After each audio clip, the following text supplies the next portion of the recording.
So we're here on a sunny afternoon at Fowler's Wells for another episode of ChobhamTV, and amazingly we've got Paul Burnell, ex-Scottish international, 54 caps, British Lion, multiple World Cup appearances, and we're really pleased to have him here today to take part in the Scottish RFU's retrospective cap awarding ceremony.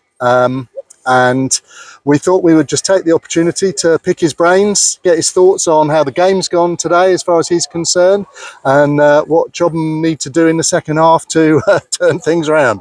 Well, first and foremost, thank you very much for inviting me down this afternoon. It's been a really lovely afternoon watching two families receive caps for members of their family who passed away and played for Scotland during the World Wars. You must be very proud as a club to have those guys as ex-internationals or ex-international players now. So again, thanks for inviting me down. I know Chobham well from my kids playing here many times when I was at I'm from Chobham without the H. Oh no.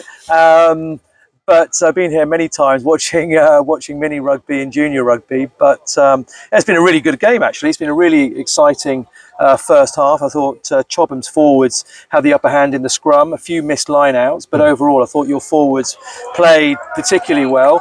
And actually both sides have scored some really good tries. It's been really exciting rugby, but obviously second half's going to be a challenge with number 8 being sent off. Obviously Guildford will agree with it. I don't think I saw a number of referees there debating the issue a second ago. I didn't think it was a sending off offence personally, but you've just paid me a bit of money to say that. But no, I thought I think it's been a really good game, and obviously Chobham have got to do something special now to win down to 14 players. Okay. Well, you can see the teams have just come out, so we won't detain you any longer, Paul, but thank you ever so much. It's an absolute pleasure. I'm glad you've enjoyed your time with Chobham, and you're always welcome. Thank you very much indeed. Thanks a lot.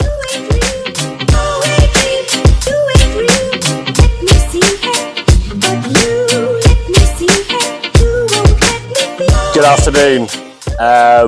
A very special episode of ChobhamTV after a fantastic home win by the Chobham against Guildford at home, because it's a home game, funnily enough. It's at home. What was it, 41-25 in the end?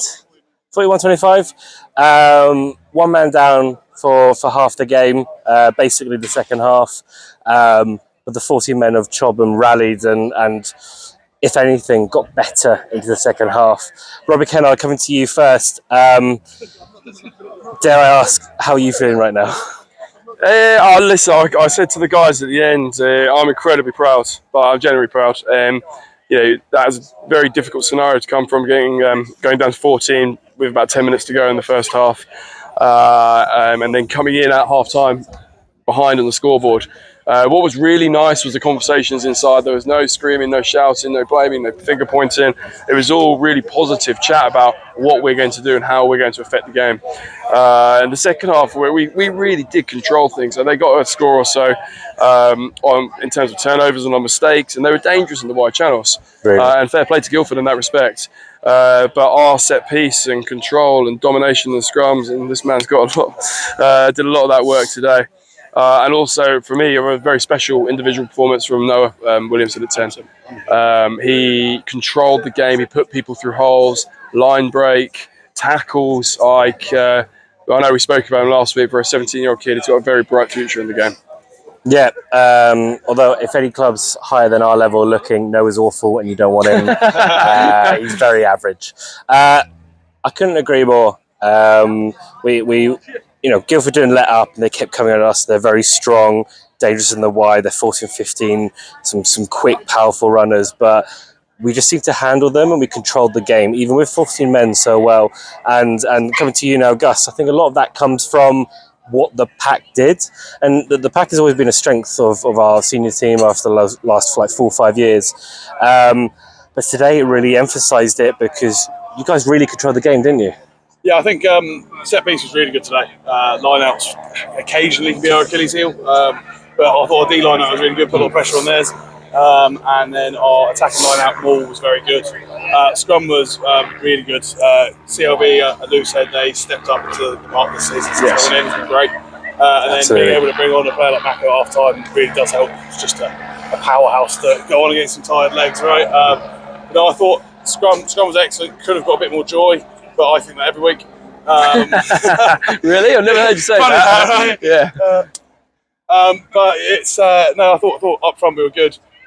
Our maul was decent as well, which I think is quite nice, getting another facet into our play. With a good powerhouse up front, right? You know, when Mako comes on, you've got some real power there. Being able to drive pretty much over the line on a scrum there, and then near enough on a maul really does help in those later stages, especially man down. Great way to eat the clock and keep the ball. No, absolutely. I think not only in the set piece, but the work around the park was really, really good. The guys worked really hard in disrupting breakdowns, and there was one time when there was a scrum on the left-hand side and we went through the hands to the wing on the right-hand side, and there were 4 boys over the ball. That, when you're one man down with 3 minutes to go, is just incredible work rate, and that's a real credit to the individual players today. While it was a good team performance and stepping up, individually everyone did the piece they needed to do. The players, like as you mentioned, CLB, Magnus, Harrison had he just seemed dangerous every time he had the ball in his hands. Oh, and everyone never mentions him. He got man of the match last week, and rightfully so. Sam Goddard is just an absolute machine. It's 80 minutes, and he's relentless. Line out, scrum, carry, I bet you tackle. Guildford regret letting him go, Anyway, it's an amazing performance from the team. Great to go into Winchester with that kind of grit and a convincing win. But I suppose the next thing is today's done. Yep. Tuesday, Thursday training. Get down, boys, because this game's done and Winchester's next, and we've got to go and do the same thing as we're starting from zero. Next week's going to be tougher than this. Yes. Yep. Absolutely. Yeah, Winchester look a strong outfit this year, and they've obviously got some financial backing, but it seems that way anyway. And they're one of the favourites. But we've already shown this season. We've gone to Tots with a very young 18 and competed well. We went down to Bournemouth, and do you know what? Felt like we, after a poor first half performance, we still could have won that game. Win today. So listen, we are a team that can score lots of points, and we are very good at attack. If we get the other side of the game right, we'll be okay. Couldn't agree more. That's us for this week. The Twos drew their game against old Halybarians. Oh, did they draw? Halybarians? Halle Berry. Halle Berry. Yeah, they drew against a rugby club. That scene in James Bond's brilliant. Comes strolling out the water. Just move on. Shut up. Okay, go away. Yeah, so well played to the Twos. Can't wait to see you guys back for the fun social tonight. Kennard, thank you again for joining us, and thank you for an awesome day today. While the players on the pitch, gave their all, a lot of it stems from the work that you and your coaches are doing. So Thank you. Thank you from the club, because 100 supporters today thoroughly enjoyed today. Yeah, big thank you to them as well. Yeah, So thank you, the guys that come to the sideline, because it means a lot to the boys, especially hearing the voices on the sideline. So noise makes a difference. it does, yeah. Well, most of the noise, probably not my noise. No, your noise is good. Thank you. The baby crying next to me probably disagrees. Probably. Thank you so much.